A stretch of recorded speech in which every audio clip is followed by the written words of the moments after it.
Bonjour à tous et à toutes, bienvenue sur Aroma by Lily. Cette semaine, on va découvrir ensemble les huiles essentielles d'eucalyptus. Et oui, il en existe plusieurs.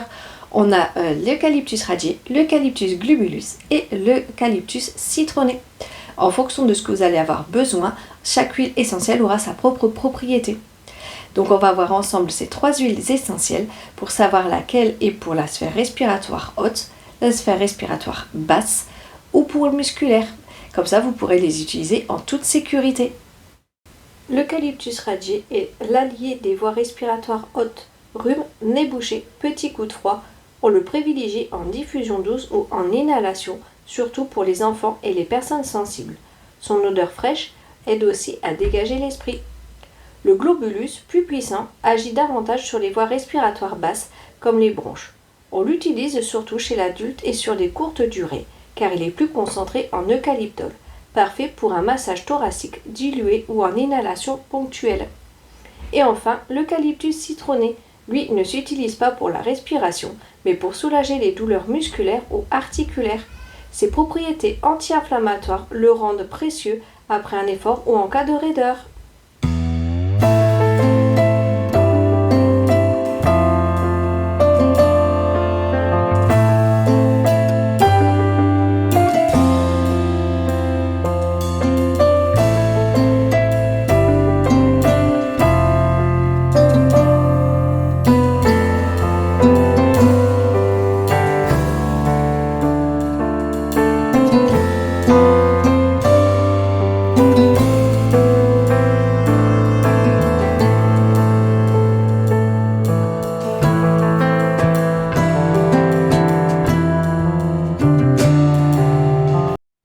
Comme pour toutes les huiles essentielles, il y a des précautions à prendre lorsque vous allez utiliser les huiles essentielles d'eucalyptus.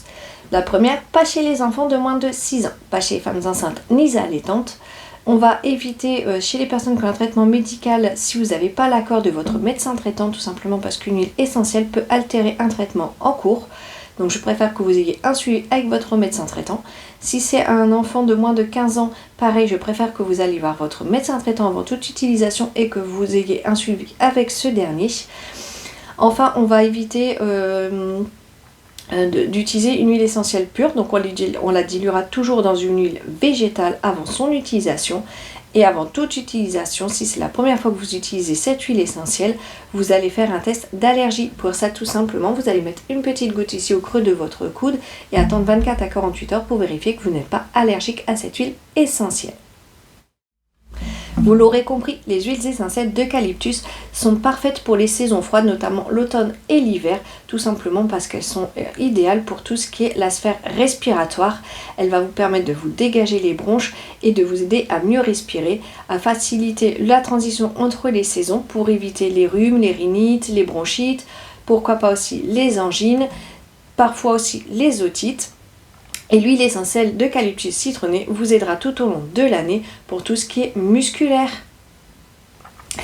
Donc si vous ne connaissez pas ces huiles essentielles, n'hésitez pas à les utiliser, à m'en faire part en barre de commentaires, comment vous les avez utilisées, qu'est-ce que ça a procuré chez vous. Si vous avez d'autres astuces naturelles concernant tout ce qui est la sphère respiratoire et musculaire, ça me fera plaisir de vous lire, d'apprendre de nouvelles choses, de partager.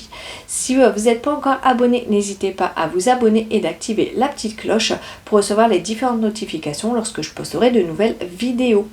Sachant que j'en poste une chaque semaine, notamment le dimanche à 10 h. Ça concerne soit la santé au naturel, soit les soins pour la maison, pour la beauté au naturel, le tout à base d'huile essentielle, d'hydrolat, d'huile végétale, mais aussi de plantes. En attendant la semaine prochaine, je vous souhaite à tous et à toutes de passer une bonne semaine